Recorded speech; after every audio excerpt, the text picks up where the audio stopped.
வணக்கம், நான் உங்கள் ஜெயா. இன்றைக்கி நம்ம இந்த வீடியோவில் சர் வால்டர் ஸ்காட் எழுதின கெனில்வர்த் இந்த கதையோடைய சமரியை பார்க்கலாம் வாங்க. இந்த கதையோடைய காலகட்டம் 1575. இது ராபர்ட் டியூட்லின்ற ஃபஸ்ட்டு ஏர்ல் ஆஃப் லீச்செஸ்டருக்கும் ஏமி ராப்செட்டுன்னு சர் ஹியூக் ராப்செட்டோட மகளுக்கும் நடந்த ஒரு ரகசிய திருமணத்தை பேஸ் பண்ணி தான் அந்த கதை இருக்குது. இதில் என்ன ஆகிடுதுன்னா, ஏமி அவளுக்காக நிச்சயம் பண்ண ஒரு ட்ரெஸ்ஸிலியனையும் அவங்க அப்பாவை விட்டுட்டு இந்த ஏர்லை திருமணம் பண்ணுறதுக்காக வெளியில் வந்துடுறாங்க.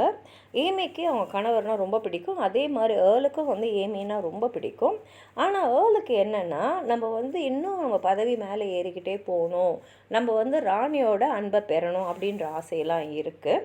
அதனால் அவர் என்ன நினைக்கிறாருன்னா, நம்ம ஏமியை திருமணம் பண்ணிக்கினது குயின் எலிசபெத் ஃபர்ஸ்ட், அவங்க தான் இப்போ ராணியாக இருந்தாங்க, தெரிஞ்சதுன்னா நம்மளால் நமக்கு பதவி உயர்வுலாம் நிறைய கிடைக்காது அப்படின்ற ஒரு எண்ணத்தில் அவங்க இருக்கிறாங்க. ஆனால் எப்படி இருந்தாலும் ராணிக்கு உண்மை தெரிய வருது. இவருக்கு அதை ரொம்ப நாளைக்கு மறைக்க முடியல.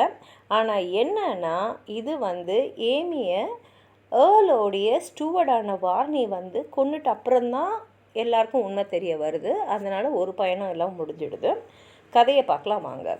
கில்ஸ் காஸ்லின்றவர் ஒரு இன்கீப்பர்.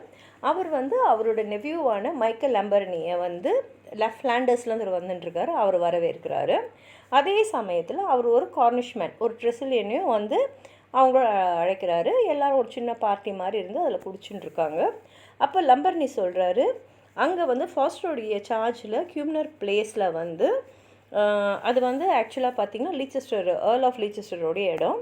அங்கே ஒரு அழகான ஒரு இளம் பெண் இருக்காங்க, அதனால் நான் அவங்கக்கிட்ட போய் பேச போகிறேன் அப்படின்னும் போது அந்த கார்னிஷ் ஸ்ட்ரேஞ்சராக சொல்கிறாரு, நானும் கூட வரேன்னு.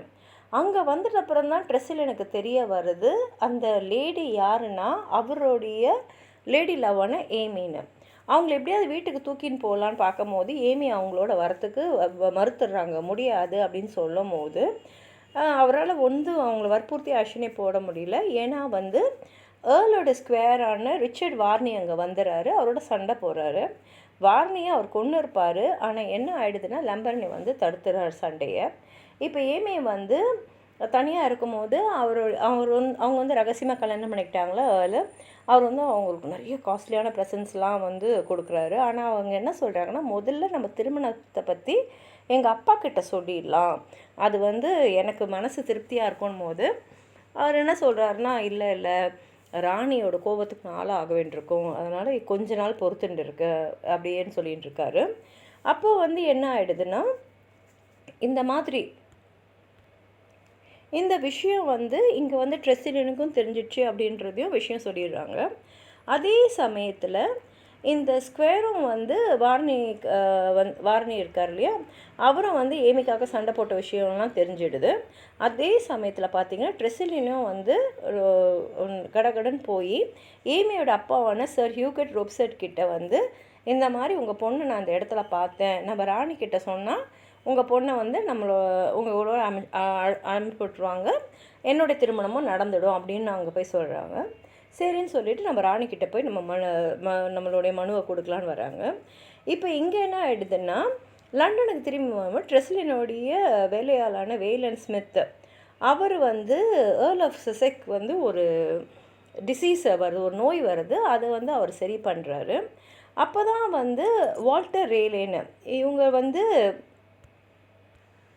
ராணிக்கிட்ட சொல்கிறாங்க, இந்த மாதிரி அந்த வேலன் ஸ்மித்ன்றவர் அந்த ஏர்ல் ஆஃப் சசெக்ஸோடைய நோயை குணப்படுத்தியிருக்காங்கன்னு. ராணி சரி போய் அவரை பார்க்கலான் போது தான் இந்த ட்ரெஸ்ஸிலியன் இந்த மாதிரி ஏமி இந்த இடத்துல இருக்காங்க, அவங்க நீங்கள் அவங்க அப்பாட்ட திருப்பி அனுப்பணுன்ற பெட்டிஷனை தராங்க. இப்போ ஏன் ஏமி அங்கே இருக்காங்கன்னு கேட்கும் போது தான் அவங்களுக்கு இந்த ஏர்ல் ஆஃப் லீச்செஸ்டரோட அவங்களுக்கு நெருக்கமாக இருக்காங்க ஏமி. அவங்க திருமணம், அதாவது அவங்க ரகசிய திருமணம் பண்ணதுனால அவங்களுக்கு தெரியல. இதை இந்த ரகசிய திருமணம் நடந்திருக்குமோ அப்படின்ற ஒரு விஷயம் வரும்போது ராணிக்கு ரொம்ப கோவம் வந்துடுது.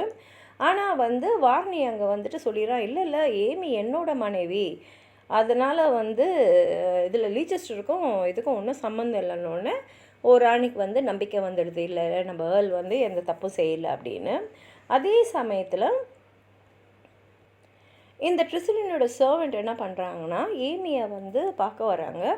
அப்போ அவங்களுடைய ஹார்ட் ஏக்குக்கு, நெஞ்சு வலிக்கு அவங்க ஒரு மருந்து தராங்க.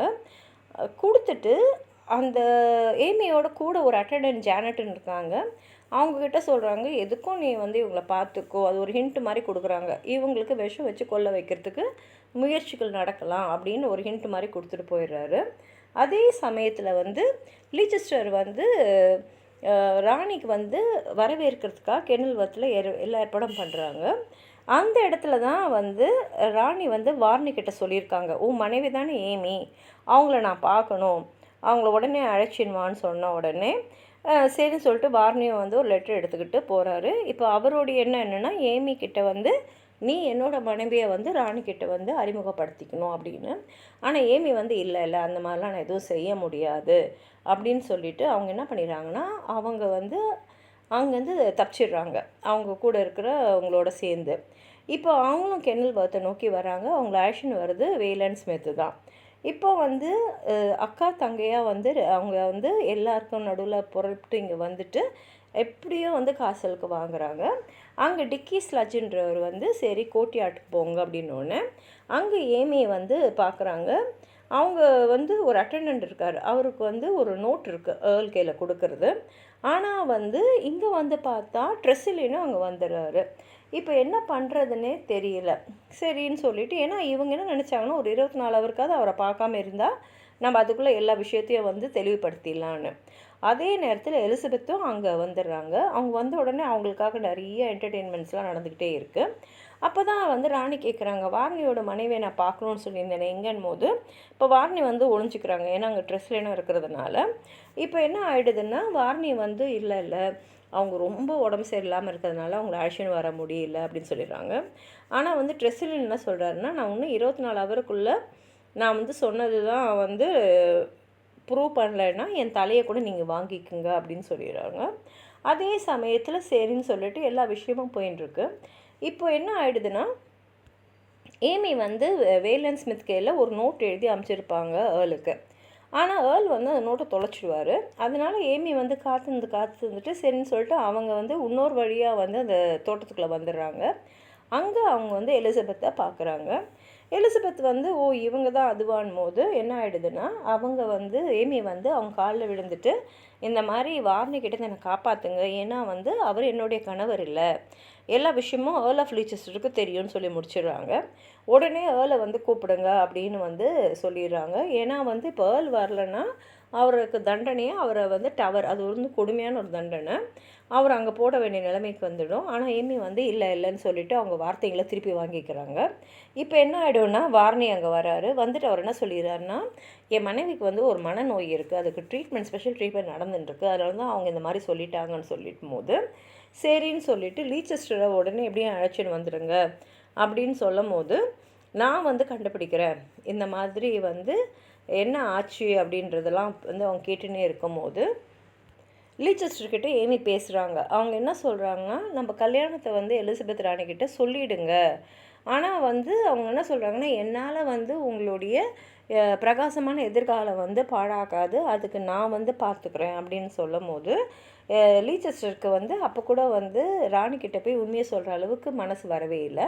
அதே சமயத்தில் இங்கே வார்னி என்ன பண்ணுறாருன்னா, ஏமிக்கு வந்து மனநிலை சரியில்லை, அவளுக்கு வந்து இப்போ மருத்துவம் நடந்துட்டுருக்கு அப்படின்னு சொல்லிட்டு அவங்களுடைய அந்த ஏர்ல்கிட்ட போய் சொல்கிறாரு, உங்களுடைய சிக்னேச்சர் மோதிரத்தை மாத்திரம் எனக்கு கொடுங்க போதும், மற்றதெல்லாம் நான் பார்த்துக்குறேன் அப்படின்னு. ஏன்னா வந்து அவருக்கும் வந்து ஏர்லோடைய அந்த ராணிக்கிட்ட அவர்கிட்ட இருக்கிற நல்ல பேரும் அவரோட முன்னேற்றமும் ரொம்ப முக்கியம் அப்படின்றது தான் அவருடைய எண்ணம். அடுத்த நாள் பார்த்திங்கன்னா ட்ரெஸ்ஸிலுக்கும் இந்த ஏர்லுக்கும் வந்து ஒரு சண்டை நடக்கிற மாதிரி இருக்குது. ஆனால் டிக்கி வந்து அதை நிறுத்திடுறாரு.